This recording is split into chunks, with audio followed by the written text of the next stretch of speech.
60%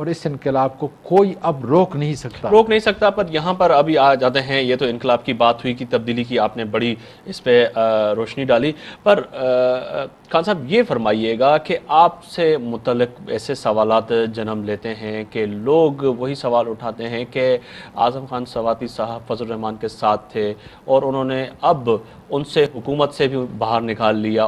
آپ کی اس بڑے ایک اسکینڈل کی وجہ سے ان کو جو ہے حکومت کو بھی جو ہے الوداع کرنا پڑا مولانا فضل الرحمان کو. اس کے بعد آپ نے ان کو الوداع کر کے پھر ایسے نئے چیلنج کا سامنا کر لیا جو خان صاحب کا آنے والے وقت میں تو سمجھ میں نہیں آ رہا کہ کیا ہوگا. یہ بھی ایک سوال ہے, کوشچن مارک ہے. سر آپ کے ماشاءاللہ ناظرین جو ہیں خاص کر سندھ کے طول و عرض کے اندر بہت بڑی آپ کی سہ ہے. تو میں یہ عرض کروں کہ اللہ تعالیٰ کا شکر ہے کہ جے یو آئی میں شامل ہونے سے پہلے بھی میرا وہی ذاتی کردار تھا. جے یو آئی ایک علماء کی جماعت ہے, ایک سیاسی مذہبی جماعت ہے. اللہ کا شکر ہے کہ وہ اس جماعت میں شامل ہونے کے بعد چھوڑنے تک وہی کردار ہے, اور اب جو پی ٹی آئی کے اندر آیا ہوں وہی کردار رہے گا. میری زندگی کے چند اصول ہیں. 2001 کے اندر جو ہے میں آیا اور میں نے اپنی سیاسی زندگی کا آغاز کیا. حالانکہ میں 1997 میں پہلا نیشنل اسمبلی کا NA-15 سے الیکشن لڑا تھا, جس میں میں 1200 ووٹوں سے تقریباً ہار گیا تھا. لیکن پھر میں واپس چلا گیا تھا اور 2001 میں مانسرا کا ڈسٹرکٹ ناظم جو ہے جیت کے آیا. جی اس وقت میری زندگی کے بڑے اور ایسے ہی اصول ہیں جو ایک پبلک سرونٹ کو پبلک لائف میں اپنا کریکٹر دوسرے کو دکھانے کے لیے اپنے آپ کو پیش کرتا ہے. ہمیں ایک سمبل کے طور پہ اپنی قوم اور ملک کو خاص کر نوجوانوں کو پیش کرنا پڑے گا کہ تمہارا یہ سیاسی لیڈر جو ہے یہ کرپٹ نہیں ہے, تمہارا یہ سیاسی لیڈر جو ہے اپنے معاملات کے اندر اتنا کلین ہے, اتنا صاف ہے, میرٹ کی بات کرتا ہے اور اس پہ عمل کرتا ہے. اور یہ اللہ کا شکر ہے کہ جب میں نے پارٹی میں شمولیت اختیار کی تو سب سے پہلے اس جماعت کے جو بنیادی اصول ہیں کہ اپنے اثاثے ڈکلیئر کریں گے, ڈگریاں آپ کی جو ہے یہ بالکل صحیح ہوں گی, آپ ٹیکس جو ہے اس ملک کے اندر پے کریں گے, اور بے نامی کی سنیں یہ بڑا ضروری ہے کہ آپ کے ناظرین اس کو سنیں. یہ ساری چیزیں میں نے فائل بنا کے, اور ابھی میری گاڑی کے اندر فائل رکھی ہوئی ہے, میں نے بنا کے ساری ڈگریوں کی سارے اثاثوں کی جو میں نے 2001 سے آج تک الیکشن کمیشن کو ڈکلیئر کیے ہوئے, آج نہیں جی, یہ ساری چیزیں عمران خان کے حوالے کی. آگے والی جو ہے بات میں اعظم خان سواتی صاحب کے سامنے ایک بڑا سوال رکھوں گا, کیونکہ ہم اب جو گفتگو کر رہے ہیں 1 to 1 کر رہے ہیں, اور وہ لوگ جن کے اعظم خان سواتی کے لیے بہت سے سوالات جنم لیتے ہیں. کیا آفتاب مغری صاحب آپ یہ بھی پوچھ لیتے پروگرام کے بعد, مجھ سے یہ لوگ بڑے سوالات کریں گے کہ جی آپ نے یہ نہیں پوچھا, کیوں نہیں پوچھا. تو یہ سوالات میں آپ سے کوشش کروں گا کہ وہ پوچھوں. اعظم خان سواتی کیا ایک جذباتی فرد کا نام ہے کہ آپ جذباتی فیصلے کرتے ہیں, یا آپ ایک رائبل ایک بندے ہیں اور ٹھہر کے اور سیاست کریں گے؟ اس ملک کی جو ہے نوجوانوں میں جو آپ نے چینج لانے کی کوشش کی وہ ہوگی. سر اگر یہ چینج نہ ہوتی تو میں جس وقت 2001 کے اندر آیا تو مانسرا پورے صوبہ سرحد کے اندر ایک ایسے سیاستدانوں کی اماج گاہ ہے جس میں بڑے بڑے سیاسی پنڈت ہیں, اور ان جتنے بھی سیاسی پنڈت تھے وہ سارے اکٹھے ہوئے میرے خلاف.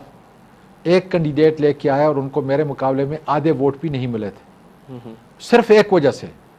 میرا ویژن تھا کہ ایجوکیشن کا, میرا ویژن تھا دیانتداری کا, اور سب سے پہلے میں نے جو ان کو بتایا وہ یہ تھا جس کو آج تک کوئی شکست نہیں دے سکا. اس لیے جو عمران خان کی پارٹی میں آیا ہوں, سرکاری کھانا نہیں کھاؤں گا, سرکاری گاڑی استعمال نہیں کروں گا, سرکاری وسائل استعمال نہیں کروں گا, سرکاری تنخواہ نہیں لوں گا.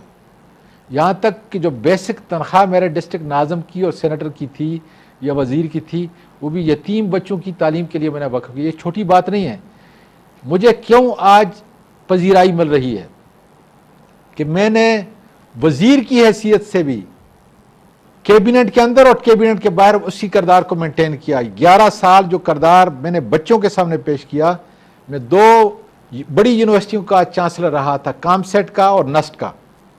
وہاں جب میں کہتا کہ میں نے اس ہاتھ سے کراچی کے اندر سیمٹ کے بلاک بنائے, میں نے ان ہاتھوں سے جو ہے یہ جھاڑو دیا ہے, اور پھر میں ایک ایسے ملک کے اندر گیا جو لینڈ آف اپرچونٹی تھا، جہاں سفارش اور رشوت نہیں ہوتی بلکہ میرٹ ہوتا ہے، آپ کی آنیسٹی ہوتی ہے. میں نے دن رات محنت کی اور اللہ کے فضل سے انٹرپرینور بنا. جی اب آتے ہیں آپ کی تو وزارت یہ کی. جو آپ ہے نے آپ کی یہ ذاتی زندگی آپ نے محنت کی اور یہ آپ نے بہت سے سر، یہ پروگراموں میں نے میں اپنے بچوں کو نوجوانوں دینا کے سامنے بھی یہ سوالات رکھے کہ آپ کو اگر آنا ہے تو آپ کو محنت کرنی پڑے گی اس ملک کی ترقی کے بالکل اسی لیے. پر ابھی میں آپ کے اس دور پہ آ رہا ہوں کہ جب آپ وفاقی وزیر تھے تو اس میں بھی بہت سے، آپ کیا سمجھتے ہیں کہ آپ کے محکمے میں جس کی وزارت کا قلمدام آپ کے پاس تھا اس میں کرپشن نہیں ہوئی؟ سر سب سے بڑی بات یہ ہے کہ اللہ کا شکر ہے کہ وزیر کی حیثیت سے آتے ہی میں نے پہلا جو اسکینڈل پکڑا تھا وہ NIO کا، نیشنل انسٹیٹیوٹ آف اوشنوگرافی میں 50 کروڑ روپے کا وہ جہاز تھا جو مجھ سے پہلے ایک وزیر اپنے عملے کے ذریعے سے جو ہے خریدنا چاہتا تھا، جس جہاز کی قیمت 10 کروڑ روپے تھی. اور میں نے کیبنٹ کے اندر اس وزیر کو کہا تھا کہ you have violated the code of conduct, deemed you better resign it. یہ میرے الفاظ تھے، وہی میں کوٹ کر رہا ہوں. پھر میں نے آپ کے صدر کو اور وزیر اعظم کو خط لکھا جو میری وزارت کی امانت ہے اس فائل کے اندر لگے ہوئے ہیں. میں نے کہا ان اشخاص نے یہ 50 کروڑ روپے اس وزیر سے. پھر میں نے آپ کے صدر کو اور وزیر اعظم کو خط لکھا. میں نے کہا آپ کا وزیر سرکاری تنخواہ بچوں کے لیے وقف کر رہا ہے اور اس کا کوئی خرچہ نہیں ہے، کیا آپ یہ کام نہیں کر سکتے؟ دیکھیں یہ آپ کے ناظرین اور آپ کے لیے بنیادی باتیں ہیں.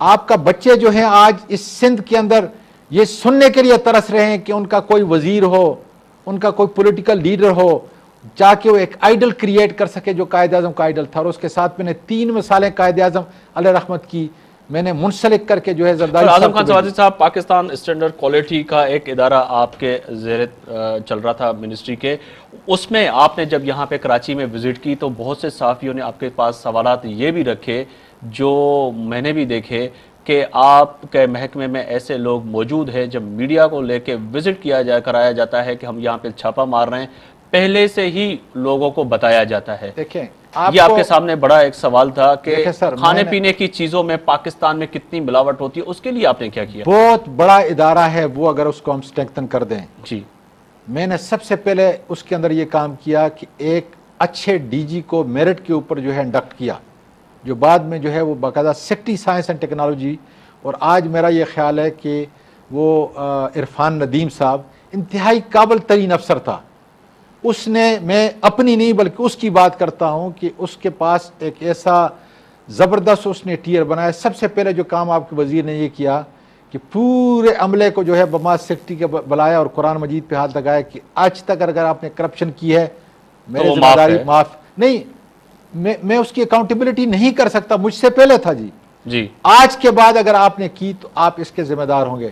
اب میں آتا ہوں، آپ کی آج چینی جو اس ملک کے اندر بک رہی ہے، باقی تو چھوڑیں جی، فارماسیوٹیکل جو ہے، ہیلتھ ہیزرڈ چیزیں جو ہیں آپ کی، جو آپ کے بنیادی ہیلتھ، وہ اتنی خطرناک اور سب سٹینڈرڈ ہیں. پر یہاں پہ اعظم خان سوادی صاحب میں بالکل کریں، پر میں ایک سوال رکھوں تو آپ آگے بڑھ جائیں گے کیونکہ ایک چینی کی بات ہوئی ہے تو اس وقت ملک میں ابھی بھی چینی نہیں ہے. جو خواتین پروگرام دیکھ رہی ہوں گی تو وہ کہہ رہی ہوں گی، سوچ رہی ہوں گی کہ اعظم خان سوادی صاحب سے یہ پوچھیں کہ آپ کے دور حکومت کے میں نے ہی پتہ نہیں کتنے پروگرام کیے اور میں نے اس پروگرام میں یہ بھی کہا کہ خان صاحب کے چینی کے لیے چین بھی گئے، پھر بھی چینی نہیں ملی آپ جب وزیر تھے.